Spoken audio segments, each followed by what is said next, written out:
welcome to the MessianTics podcast, a podcast about all things Messianic Judaism.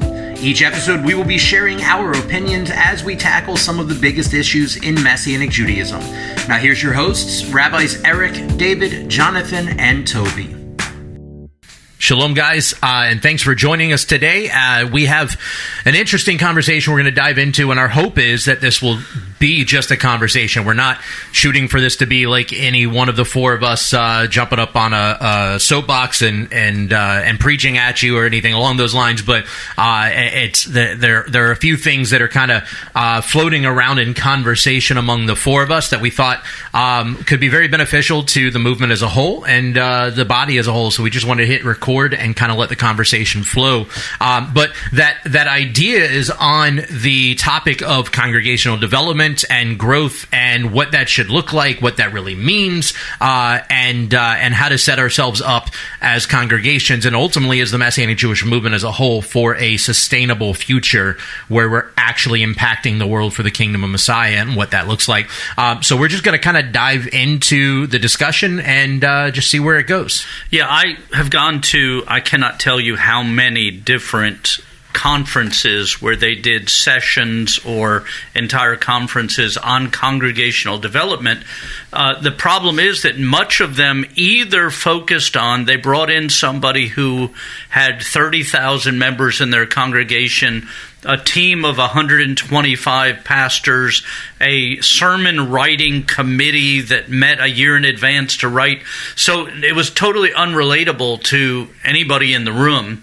The other one was that was spent all its time on dealing with what we would call evangelism or outreach, but very little time on actually building a foundation within the community, the congregation, so that when somebody came to the congregation, there would be a foundation for them to stand on, and how to establish a healthy leadership team, core team, because the truth is, statistically, it doesn't matter what congregation you're from, 10% of the people do 90% of the work. So how do we choose that 10%? How do we commission them to do things? How do we establish what to do to grow?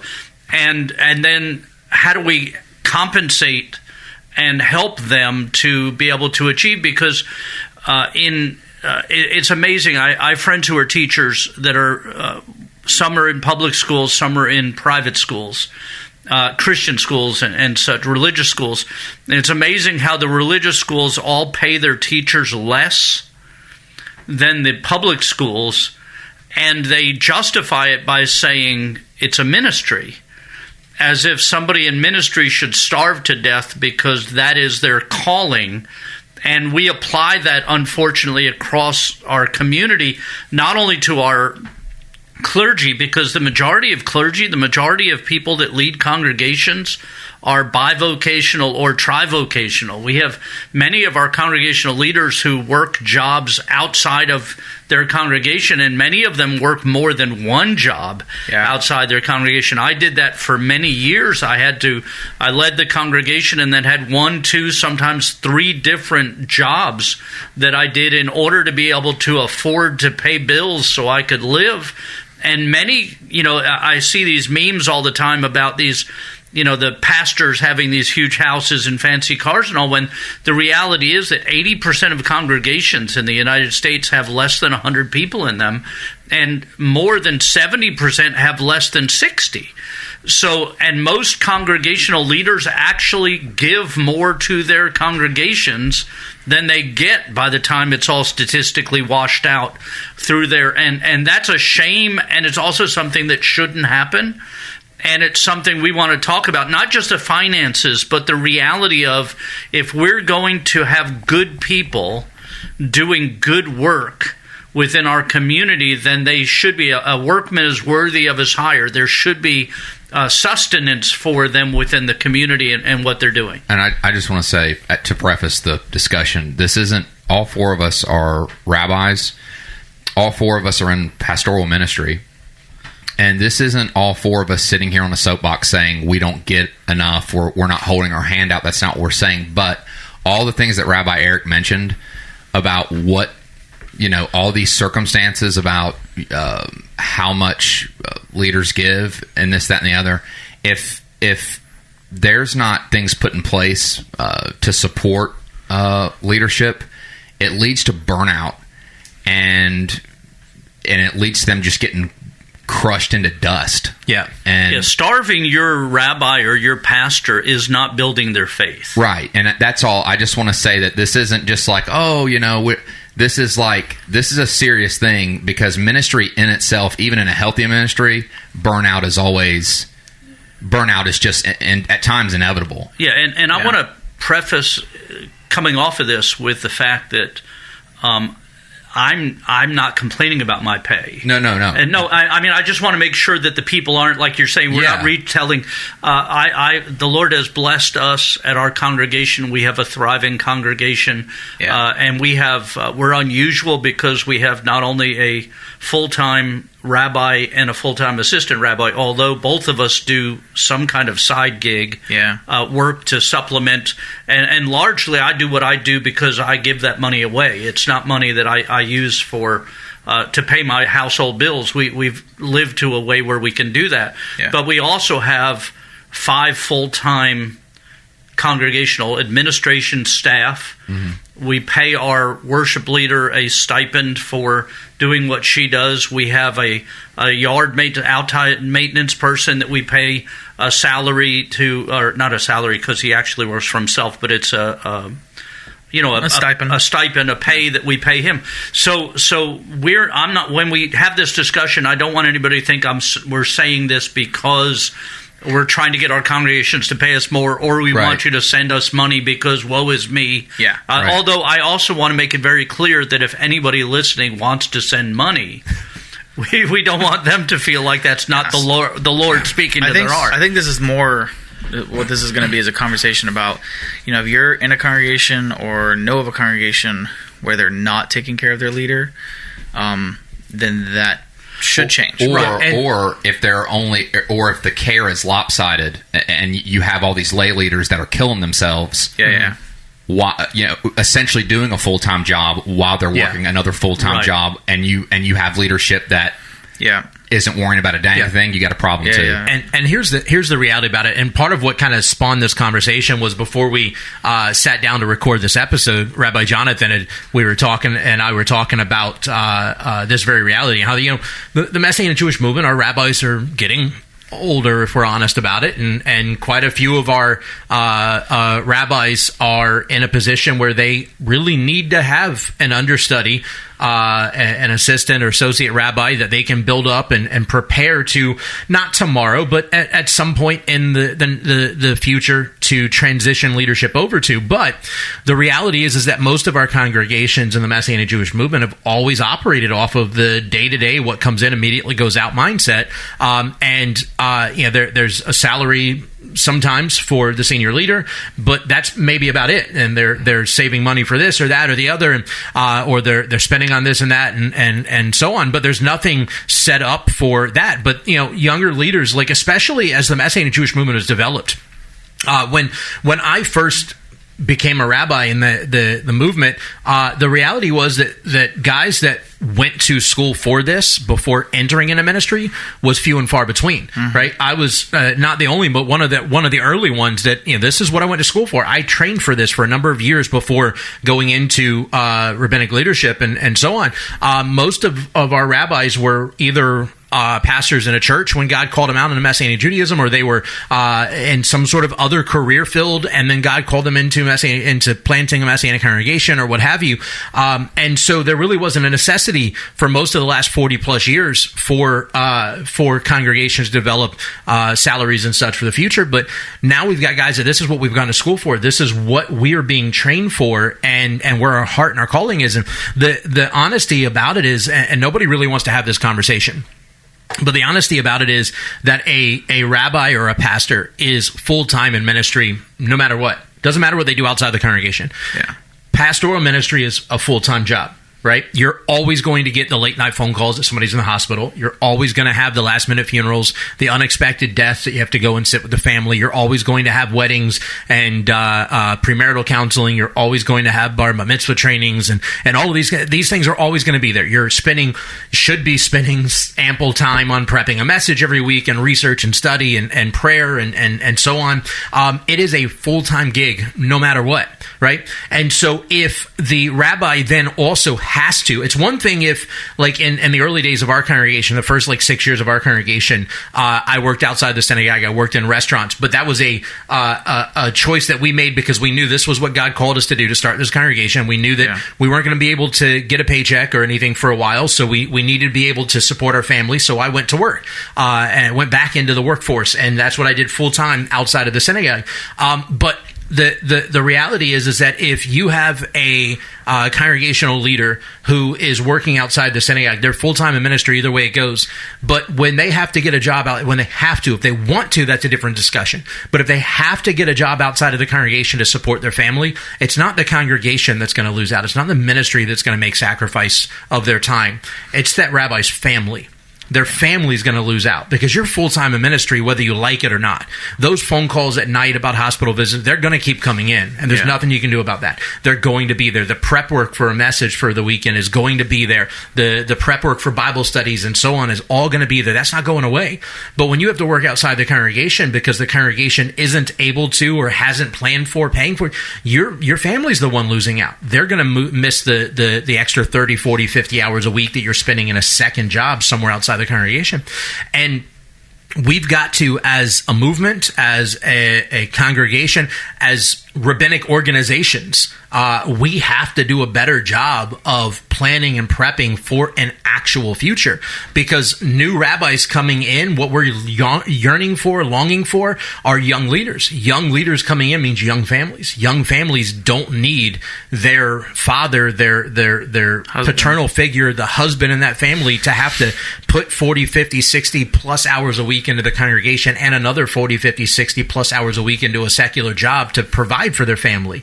That it's just an unrealistic expectation. Now, if that rabbi wants to, like for me, one of the things I want to get to is to a place where we have a dependable passive income coming in outside the congregation. My wife jokes about it all the time, but one of my goals, and I know it's a weird thing, but one of my goals is to establish several laundromats where, it's self-serve laundromats, but the funds are coming in. You come in a couple of times a week to make sure things are clean, neat, everything's operating properly, collect stuff, make deposits, whatever. But it's a minimal input of time and labor, and big expense up front, but a minimal input of time and labor on a regular basis, but a steady stream of income. Mm-hmm. I also like the idea of self-serve car washes too, but that's a whole other story. But doing something like that, that's great, that's fine, that's wonderful, and that helps set you up for a better future. But the expectation that the rabbi should, as a matter of fact, the reason why I went down this trail of thought was because Rabbi Jonathan said, we were having this conversation, he goes, obviously there's this expectation of the rabbi having to make sacrifice to do that, and that's true 100%. Yeah. Honestly, the sacrifice is in those late night phone calls about hospital runs, or in those last minute funerals that are unexpected, or those are where the sacrifice is, honestly, and it's a sacrifice of avodah. It's an actual service, offering before the Lord.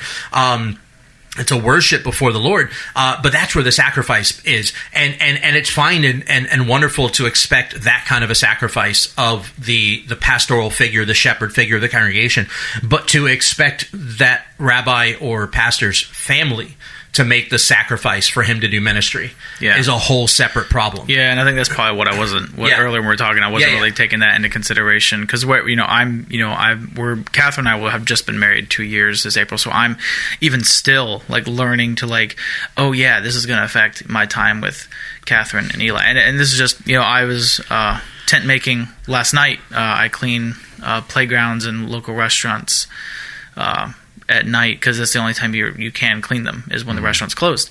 So I'll go and I'll clean, and it's 9 o'clock takes about 4 hours sometimes. So I'll show up at 8:45, 9 o'clock. I'll clean from 9 to 1, 2 o'clock sometimes if it's really bad. I've climbed through those tunnels before and just wiped up trails of kid stuff. Yeah. Right. So just it's there's it's work, and it's laborious, and I don't get home till 2 or 3. And by the time I actually get all my tools put away and showered off, I'm getting into bed at 3 or 4 in the morning, then getting up to get back to the office. So, it's just one of those things where I'm like, this is, and my wife has told me, like, basically in the nicest, shortest way possible, this has a time limit. Yeah.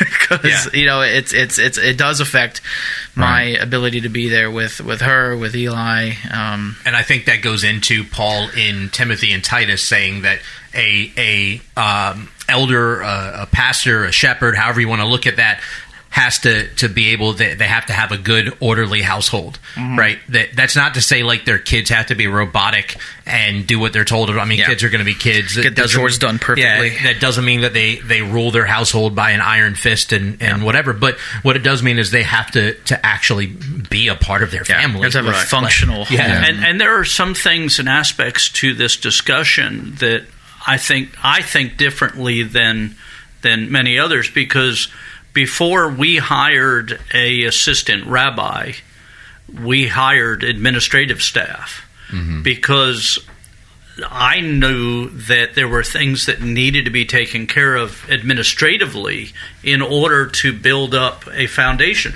There's a lot of pastors and rabbis that try to do everything all on their own, or they don't try to, it's almost they have to.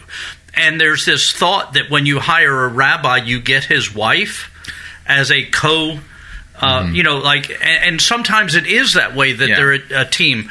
But if I got a job at a bank as a bank vice president or a branch manager or something, the bank would not assume that my wife was going to come in and be the receptionist and teller for free. They wouldn't think that just because they hired me that they get my wife as a an unpaid co-partner in my efforts. Yeah. And yet that is largely what happens in ministry is you hire the rabbi or the pastor, and then the wife is now the administrator, the Sunday school teacher, the choir director, the nursery worker, all those things. Yeah. And that shouldn't be that way. So we looked at our community, and I realized there were things, for instance, we had people that came regularly that just disappeared. And I didn't even know they had left until, because there's a lot of times when good people come to your congregation and they're there all the time and they're not problematic, so they don't hit your radar. A lot of times the people that hit our radar the most are the ones that cause the most problems. And so we end up spending a lot of our time ministering to the needs of the problems, and then we don't connect with the people that are just there, that are quiet, that give, that come, that serve, that do, but they're just not noisemakers. Yeah. And we had some of those people that had left for different reasons, and all of a sudden I realized they were gone. And had we had a better administrative setup, that wouldn't have happened. We wouldn't have lost them through the cracks. Things wouldn't have gone on that I didn't notice because I was busy trying to put out fires. Wasn't there. So we hired a full-time administrator, and then we hired a part-time, and then we made them full-time, and then we had another one we hired full-time, and we had 4 full-time administrative staff before we hired our assistant rabbi. But having that staff in place allowed us to have the pillars in place to hold up all the people that were coming so that we would then have the resources to hire an assistant rabbi. And when we hired our first administrator, we had no idea how we were going to pay her. Yeah. We just knew we had to, that it wasn't an option if things were going to get done. And we were going to grow, we were going to have to figure out how to do this, and we just trusted the Lord. Now, it turned out that the money to pay her for several months was in my office already in checks that we hadn't deposited to the bank because my administrative skills and my filing system was new on top, old on bottom. And my wife would come in to rearrange my office to straighten things up, and things got moved. And when we hired the administrator, she went through my office and filed everything and organized it. We bought file cabinets and folders and all that kind of stuff. And she found enough checks that we deposited to cover her salary for several months that were already in the office that God provided in advance to kind of give me a little wink that we were doing the right thing. But knowing that these things, having paid administrative staff, having a stipend that you give to your worship leader, that showing people that their work is not less valuable because they don't have a title in front of their name of rabbi or pastor is vital to the health of a congregation, in my opinion. And this is a multi-layered, multi-leveled problem, because it's not just the rabbis and senior leadership that we have to think about in this regard. It's the lay leadership. It's the worship leaders and youth leaders. I've been an assistant rabbi by God's grace. Since July, I've been actively serving. Really since September, but I've been in the position since July of last year. So, 7 months. Yeah, it's been that long already. Right. So most of my time, and I'm thankful for, everybody should be thankful for the path that God took them through. Everybody's different. But my wife and I, and we are one of those married teams, and we've done nearly everything together. Worship leadership and youth leadership is something we've done in tandem for years. Like we were both. We were the youth leaders and we were the worship leaders. And we were bivocational the entire time. Yeah. Now, I've said this a lot. 16 years in public education. 14 and a half as a classroom teacher. And that job by itself will grind you to dust. Yeah. Well, it's almost a ministry by itself. And for senior leaders who don't have the issue of worrying about their salary and having much more, exponential more time to devote to their calling, it's so important not to burn out your lay leadership, your worship leaders, your youth leaders. Here's the thing. If you can't, and every congregation's different, but everybody, and like Rabbi David said earlier, this is a conversation that needs to happen, and really we're not coming up with solutions as much as we're really kind of raising the issue and raising the question. But here's the thing. Everybody should stop, all the congregations, senior leadership, stop and look at your budget and look at those things. And can you pay your worship leader a stipend or a salary? Can you pay your youth leader a stipend or a salary? Yeah. But here's the thing. You've got to look at what they're doing day in and day out, because if you don't have the resources to put them on part-time or full-time, you don't get to text them things like, where are you? It's 6 o'clock. You don't get to come up to, it's 6 o'clock, like after a work day, and say, hey, you're supposed to be here. You don't get to come up to them and say, hey, we need you every night at the Sukkot celebration to lead worship. You don't get to say things like that. Yeah. You don't get to do that because and you don't get to say this either. Well, here's the thing. If I pay you a salary, we're going to have to pull from our missions. Oh, but here's the thing. If you undermined your bedrock foundation at your home congregation and your leadership is grinded down to dust and you're essentially making bread out of their bones, you will not be able to effectively. You're going to kill your congregation from the inside, and you can forget your mission. But you can't grow people. Your outreach. You won't be able to grow anybody. Decide you won't. And I've been there, and I've been in suits making, trying to make my last meal before the Yom Kippur fast. Yeah. I'm like hurrying up, and I'm getting texts. Hey, you're supposed to. Where are you at? The worship team needs to practice, and that kind of stuff. Yeah.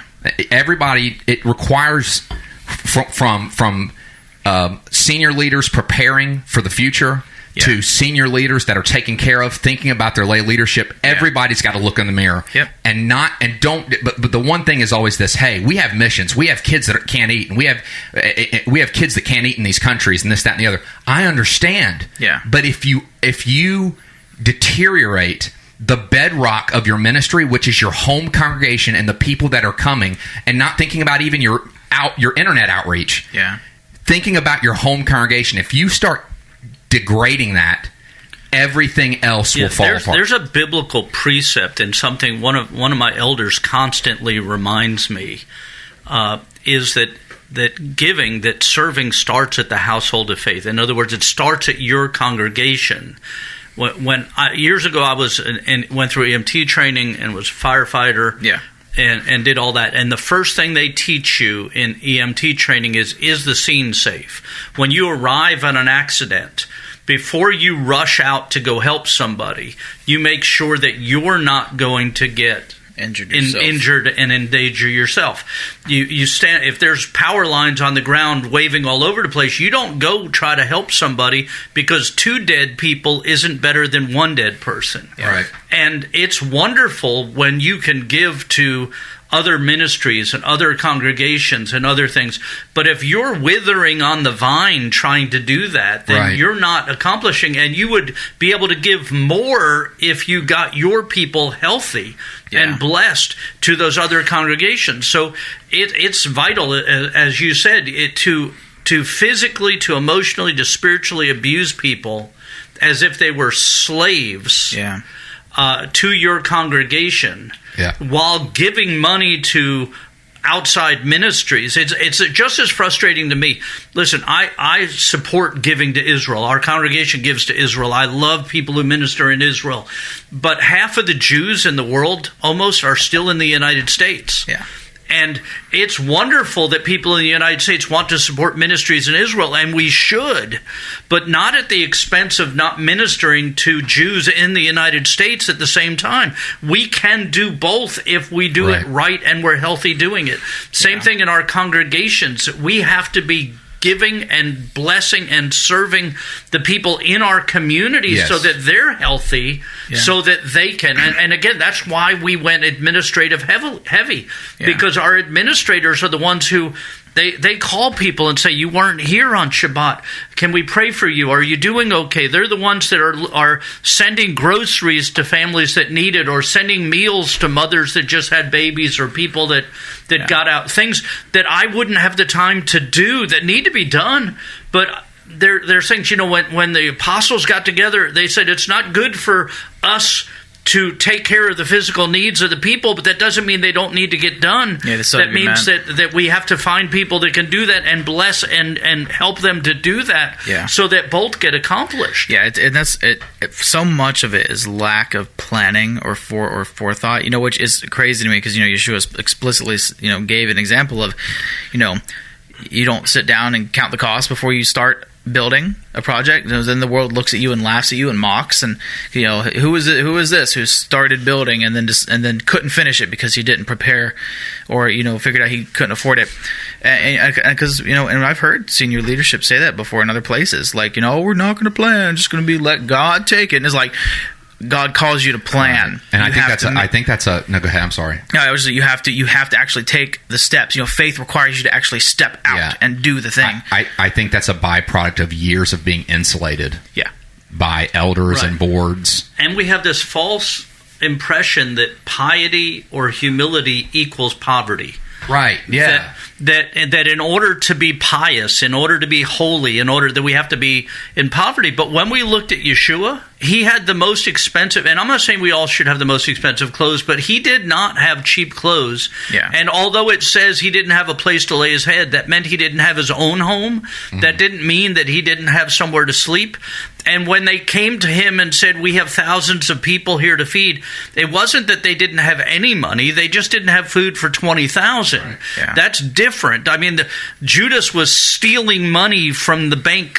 It wasn't that they were broke and they were in poverty and they were doing without. It was, and we need to change our mindset. Ministry should not be overwhelming luxury to the point where our people are suffering, but we're living in splendor. $300 shoes. Right. It also should not be that we're living in squalor while our congregants are there's a balance, a real balance. And if we want to have healthy congregations, we not only have to have our leaders, our senior leaders, the rabbis and pastors, making enough money to be able to pay their bills and provide for their family. We also have to have our sub-leaders or our lay leaders, or those that are working with us, making enough so that they can reasonably pay their bills. Again, to the expectation, and the congregation needs to understand that. It's interesting. My wife and I tell this story, for 28 years we never went on vacation because we just didn't, we were so caught up in this mindset that I have to be at my congregation, that things will fall apart if I'm not there. There's an expectation I'll be there, and the only way that they're going to pay me is if I'm in that bema all the time, and I don't make enough now, and the only way I'm going to make more is if I'm there all the time and doing.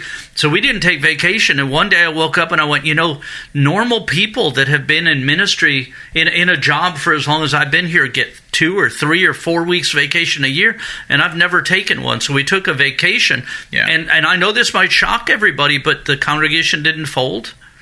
They had a service without me there. Everything went on, and it's just, we have to understand that we have to take care of ourselves, and that there's a biblical expectation that the oxen won't be muzzled, that they'll be able to work and do what they have to do, that they'll be loved by their community, and do unto others as you would have them do unto you is not just a precept for others, but it also applies to how we treat our leaders, and not just our congregation. And again, please understand, I am so blessed. My wife and I have a nice house. We drive a nice car. We're not rich, but we're not poor. We're not complaining about what we're doing. But I see so many in our movement that struggle and that aren't, and that we are muzzling the ox, and we're keeping our congregations small and anemic because we're not loving our leaders and giving them the sustenance that they need to be able to be. And this isn't just, like, again, our congregations take very good care of us, among the 4 of us here. Really, what we're speaking to is kind of goes back to what we talked about several months ago. What is going to build a strong future for Messianic Judaism? And when you have young men, especially, who stepping into, who feel a calling from God to step into rabbinic ministry or some other kind of service to the Messianic world, you have who are walking with God already. And if they have families, that means they're taking care of their families. And so if they have a good career, a good job, that they're supporting their families are comfortable, their families are fed, their families are safe. And again, like I was talking about earlier, to a degree, there is an expectation that you will sacrifice some. But to expect your younger leaders to take a massive fall forward, because it's not just a step down. A lot of congregations, they're like, oh yeah, please, any of you seen those the old carriage steps? Like before cars, we had the horse-drawn carriages, the old houses, those carriage steps. They're about 2 feet high, and you step off that in the dark. It's not like missing one step. It's like you're falling on your face. Most congregations, a lot of them, they're just like, well, we'll find some young leaders, and we'll just kind of expect them to kind of step down real fall and maybe twist an ankle or two and not be able to take care of their family, or they'll just work themselves to death. And not be able to pour anything into the ministry, because by the time they get to Shabbat, because instead of resting on Shabbat like everyone else is resting on Shabbat, they're actually still performing the services that are performed on Shabbat, the avodah, which is good and should be expected. It's holy, but you cannot expect an ox to continue to plow and to tread and to thresh out grain 7 days a week, all the time, because you run the risk of what we talked about at recently, which was earlier this month, which was these congregations that die with their senior leader because they didn't plan. And Rabbi David, I was amazed that there are boroughs in New York, boroughs in New York City with no Messianic congregation. It's intense. Yeah, it's because you're not willing to. They're not willing to risk taking care of their family, which God tells you, take care of their family. You're worse than an infidel if you don't take care of your family. So they're not willing to trespass into that field of being someone that God is unhappy with. And so they won't. So it's not that there aren't young people willing to step in the position. It's that you're not willing to help them step into that position.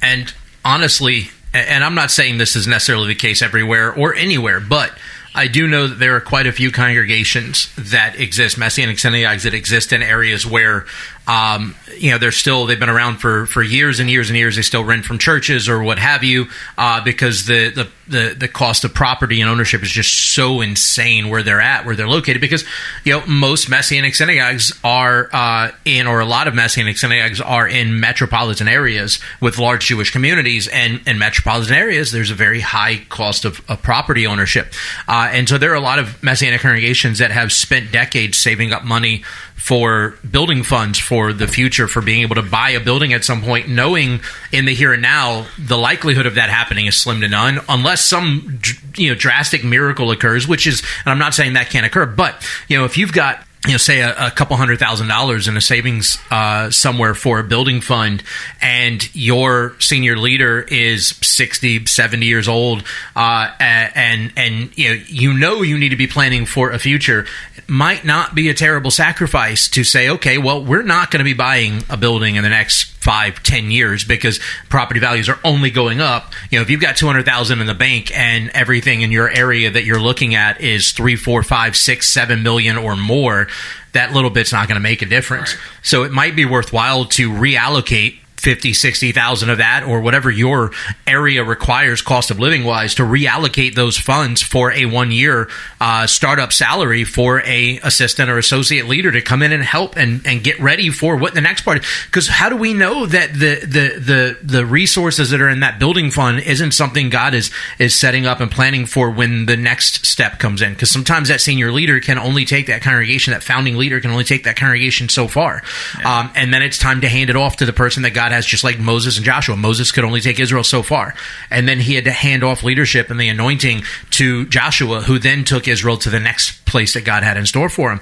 And what's to say that building purchase doesn't come along at some point after that? And I'm not saying that's always going to be the case, but there are things that can be done. There are also resources available outside of your own individual congregation that can assist you in developing salaries. So, right. For instance, our congregation reached out to another large Messianic Jewish organization, and they have guaranteed a set a dollar value every month for X number of years to assist with Rabbi Toby's salary, and Brit Am also guaranteed a dollar value for X number of months. I think it was for 1 year to assist with the foundation of Rabbi Toby's salary as we brought him in.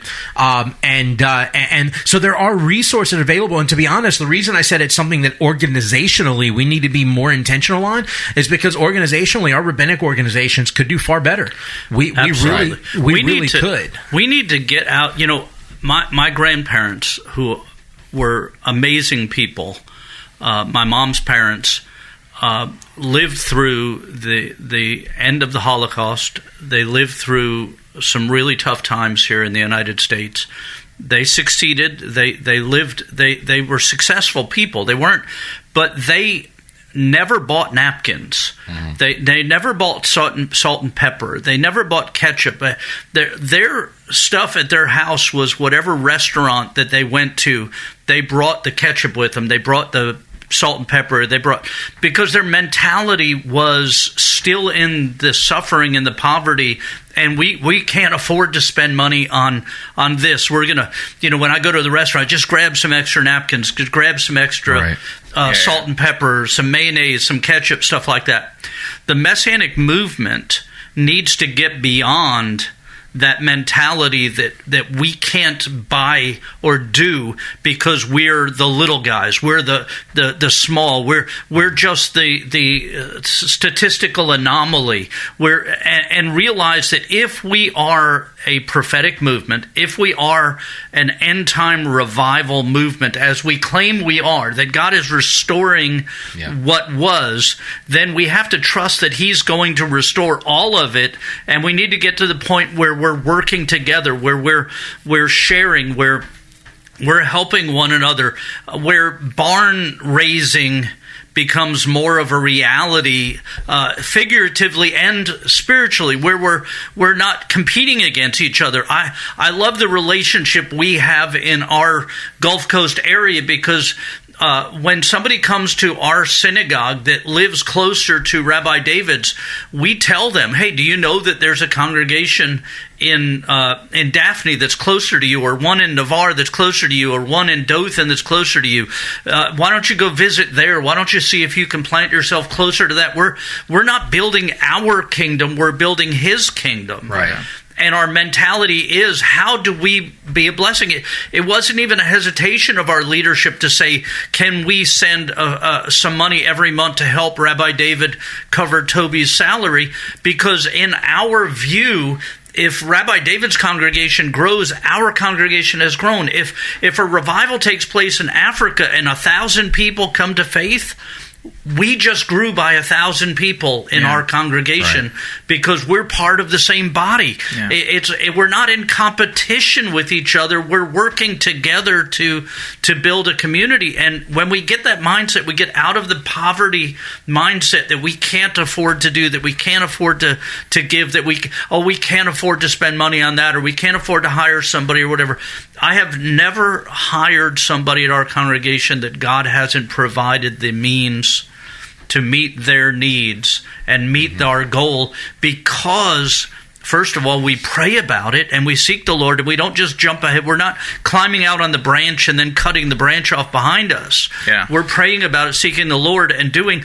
And because they're doing their job, they're planting a new field so we can harvest more in that field. And with that, that notion of spending time in prayer before making decisions, like, we've got to get out of the mindset, and this feeds into that the poverty mentality you were talking about. We've got to get out of the mindset of focusing on what we think we can't do, and start focusing on what God can do if it's His leading.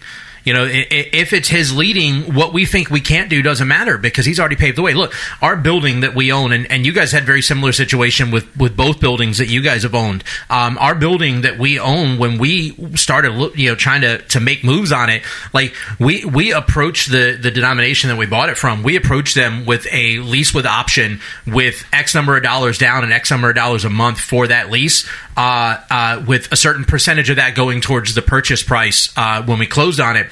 We didn't have that down payment we were offering.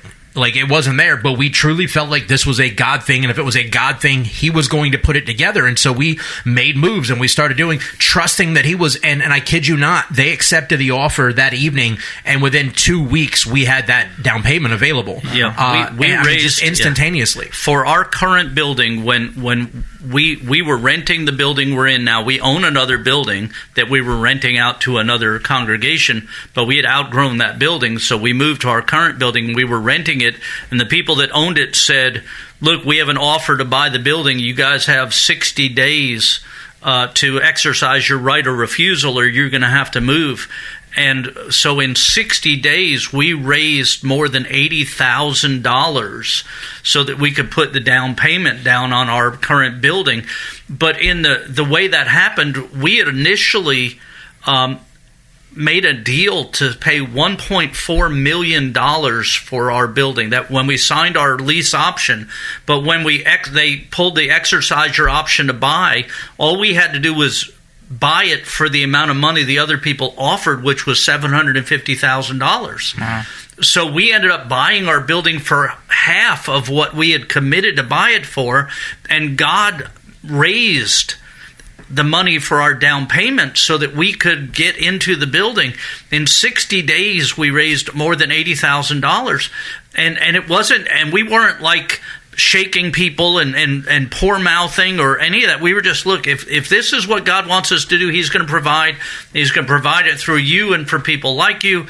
If you feel led, contribute. And we had people from all over the world that donated money and gave, and we did all kinds of things. But it was amazing how God provided to meet our needs. And He will, if we hear His voice and walk in the steps. The steps of a righteous man are ordered by God. If we do what He says, He will always be sufficient and faithful. Yeah. So the final analysis essentially is we look at it from on the side of the senior leader or senior leadership. It's about we have to, older generation senior leaders need to obviously find ways to prepare their congregations for the future. It's also important for the congregations to understand that senior leadership needs to be taken care of and needs to be provided for, and not killing themselves to live life abundantly and to serve, And also the final analysis regarding senior leadership understanding lay leadership And again, if the senior leader or the senior leadership may be taken care of, but again, if your worship and youth leaders are getting crushed because they're dealing with the same problems on a smaller scale. Yeah. Conflicts happen. Look, some of the worst conflicts I've experienced in ministry have been within worship. Oh, really? Gosh, worship. Oh, my Lord, the personalities. And it's important to remember that because the senior leader, like we founded our congregation, we went through the struggles of starting the congregation and going through all that happened. But because I went through that struggle doesn't mean that Jonathan has to go through, that struggle. When the children of Israel went through the wilderness and got into the promised land, Joshua didn't tell the next generation, okay, you guys all go back to Egypt and walk it through again so that you can take the next step. Yeah. And we have, for some reason, we think because I struggled, then in order for Jonathan to have the same spiritual appreciation, he's got to suffer through my wilderness. Yeah. The reality is, like, baby boomers growing up in the 80s and 90s, the thing that we heard all the time was go to college so you can have a better job and a better life than I had, from our parents, our grandparents. Go to college and everything else will follow me. The older generation that did the fight, that put in the struggle, the toil, everything to build what it is now, they should be desiring for handing off something that's better than what we created, because and from that they should be hoping that, just like the baby boomers hoping for their children, they should be hoping that they have an easier and better life moving forward. And I think that part of the problem is that we are still very much in the pioneer mindset of the Messianic movement is very much in a pioneer mindset, because those that are still kind of leading things in the primary, the mass number of leaders in the Messianic movement are still the pioneers that started this whole thing, and I think in a lot of ways there's a hesitation to move towards the future out of a fear that the next generation will simply destroy or demolish or whatever what has been built, rather than trusting